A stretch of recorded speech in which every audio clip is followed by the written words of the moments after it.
everyone, and welcome to the Business Exam Room podcast brought to you by the Company Doctors, and I am Randy McKinley, the President and CEO. We are a team of experts with 115 years of hands-on business experience and hopefully counting. And part of that team includes 2 PhDs, an IT specialist, a media PR professional, a former bank president, and myself, a turnaround guru with 25 years of hands-on expertise with Fortune 100 companies all the way down to many mom and pops. And if that wasn't enough, we even developed 4 proprietary diagnostic business assessments that show us where to dig for gold in a business. To date, we've delivered 53 successful business turnarounds and deliver forever ROI algorithms to our clients.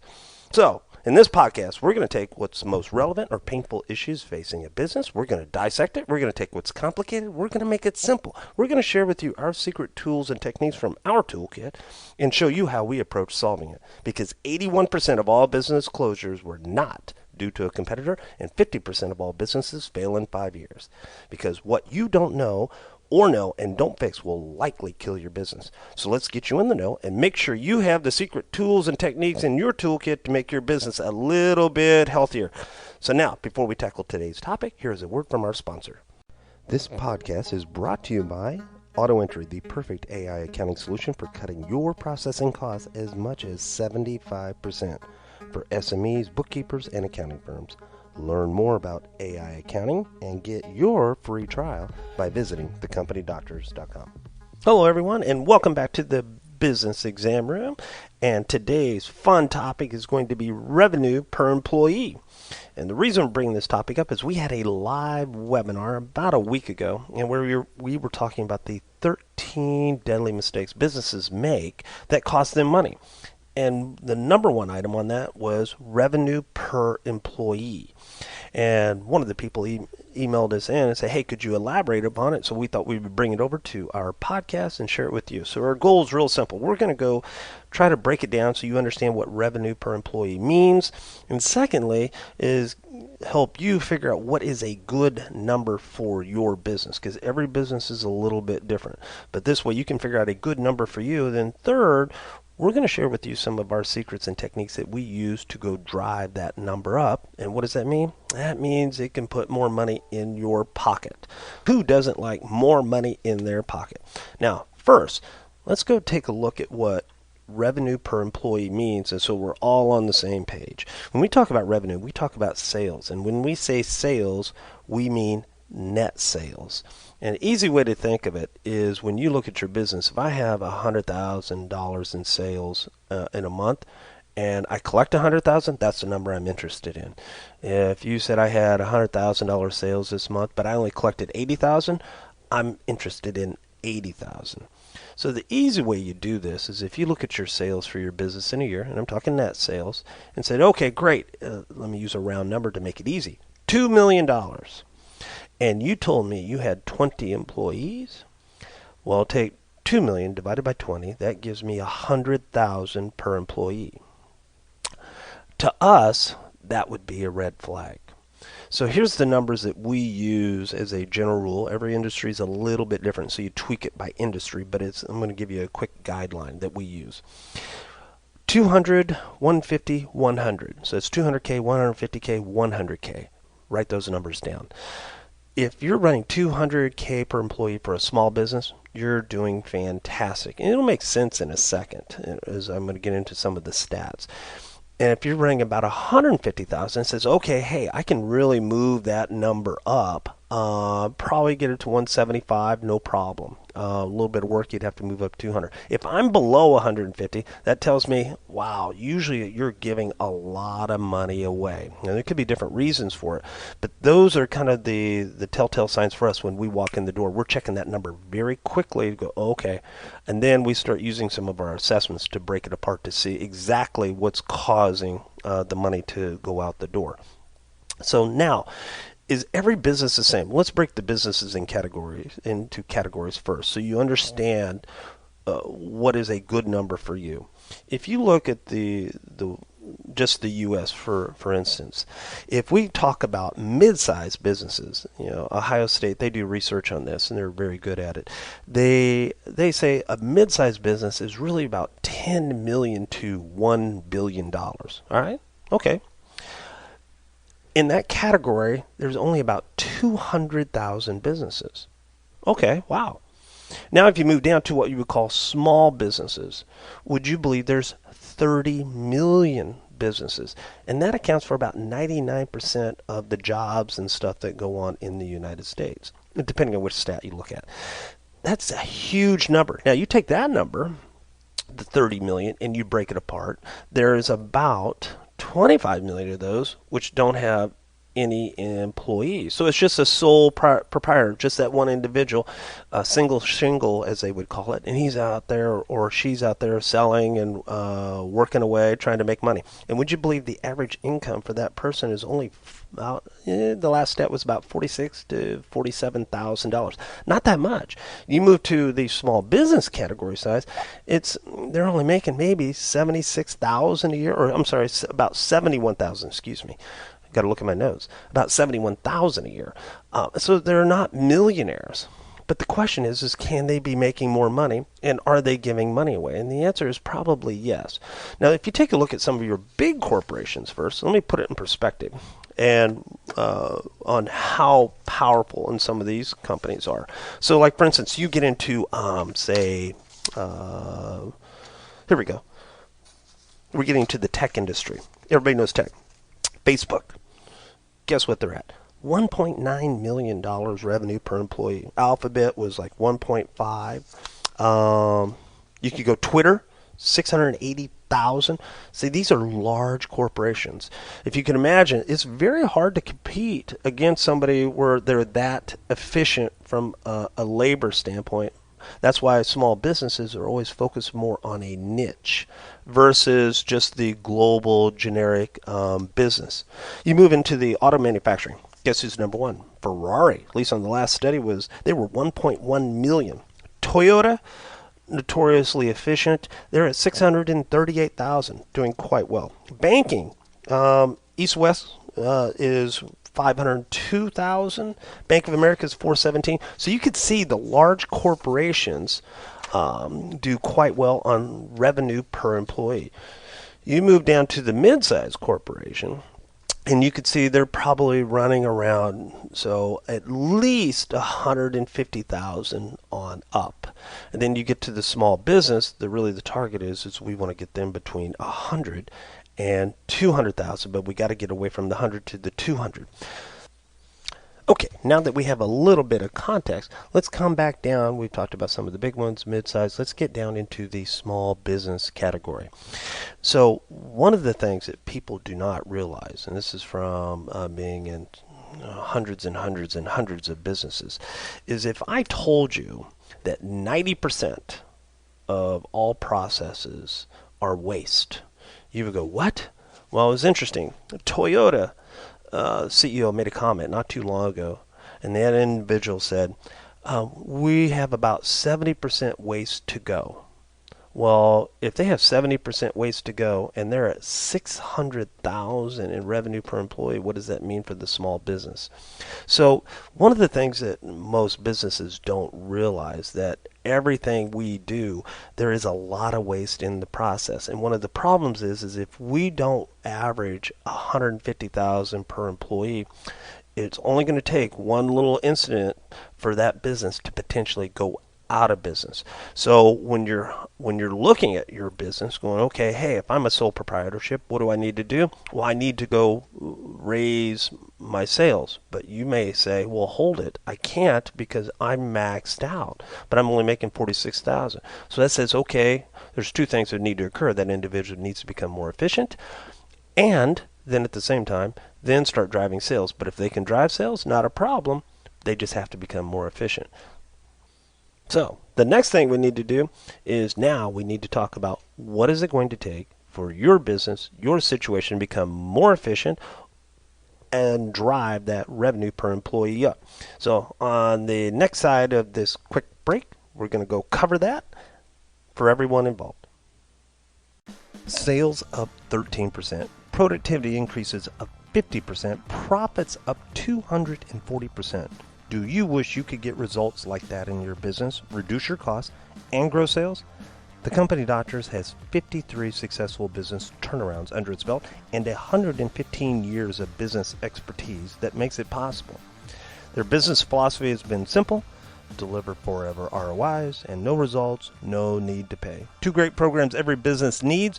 First, the Zero Out-of-Pocket Cost Savings Program, where they only get paid a percentage on actual cost savings. And two, the Sales Growth Program, where they get paid a percent on new sales like a manufacturing rep.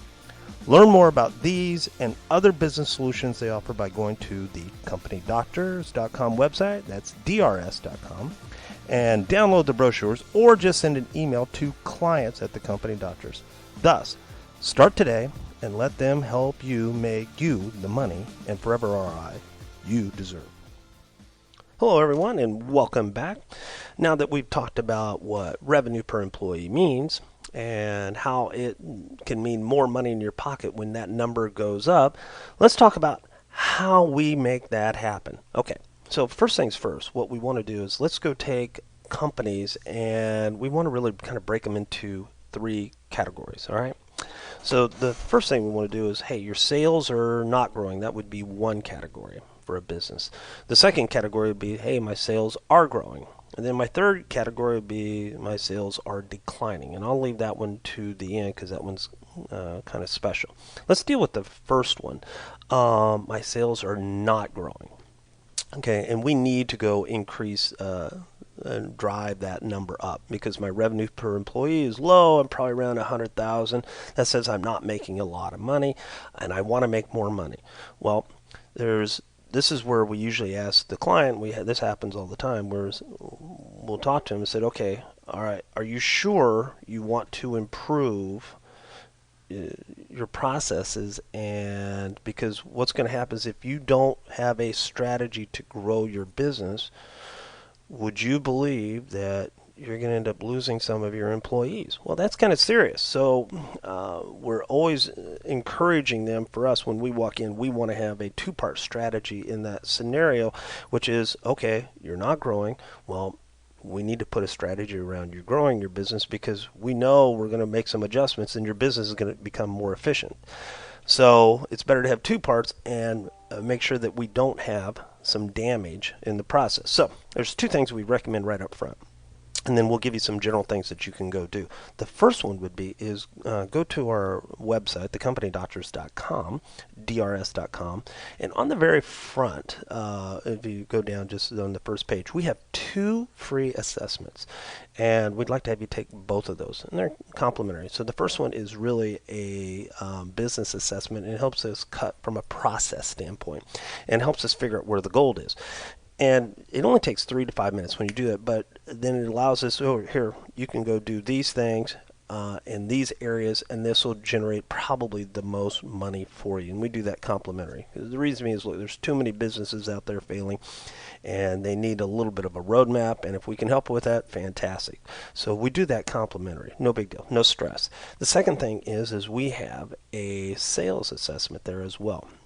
And then we ask you to do that if you're under that first category is because we believe there's probably an opportunity to grow sales, and you just may be missing a few simple pieces to growing the business. Okay. Now, in general, those two assessments, not a problem, real easy, we'll send it to you. But in general, there's a couple things you can look at for your business right away, and which usually is very indicative when we hear a low number. The first thing is when we walk out there and say, hey, do you have any issues making a product? Is there products that have come out defects at times? Oh, yeah, that happens. The second thing is I have a service. Do I have follow-ups or things not going right with my service? So I'm going out into the market. I'm doing a janitorial service. Something's not right, and I'm always having to follow up on it and go, yeah. Well, those things tell us that, and remember this number, 3 to 1. And what that means is every time I have an error, it really costs you 3 times your normal cost to execute and fix it. So do I make money when I have an error? And the answer is no way. Not even close. At least we haven't seen it, unless somebody's got huge margins in there. And so what it tells us is you have to focus on the errors. and so one of the first things that we do is we look at is we're trying to make sure that we eliminate errors. How do you do that? There's some techniques to doing that. Usually it gets into you don't have a standard process to do something. I don't care if you write it on a piece of paper, how you do it, but there should be a standard process for executing it. And then once you have that, then what you're trying to do is convert that into something that's as simple as possible. And just remember the hierarchy. Pictures, colors, lines, and words. Pictures are worth 1,000 words. Colors are like red, yellow, green. So I could go into any country and I could go red. What does that mean? Oh, stop. And then you got lines pointing arrows left, right, same as in any country. But words, well, if you don't speak the same language, then it gets lost in translation. Like if you ever played the game where a kid sits in the front, you'd see this when you were younger in school. Here's the kid sitting in the front, and they've got 10 kids back here, and they tell a story. It goes all the way to the back, and then the kid on the back end repeats the story. Well, guess what? The story is totally different. Why? It's because it was left open for interpretation, and that happens. So what we encourage is, then once you do it, try to make it as simple as possible. It doesn't need a lot of verbiage. We want to make simple pictures, and then that will help eliminate some of the errors, which takes out some of the costs, which in turn gets you capacity. Now, gets to the other side of the equation. You've got to go drive sales or improve your sales. And here's what usually occurs when we see this scenario, not gaining, but you're holding. So what it tells us is, okay, there's usually a gap between perceived value and actual value. So what the survey actually does is helps us kind of figure out, point into that. But there is a test you can go do just by yourself. You can sit down and go, okay, hey, what makes my product or service so special? And you have 1 minute to write down all your answers. And if you just say, I have a quality product, I delivered on time, that doesn't count. It's generic. Everybody says that.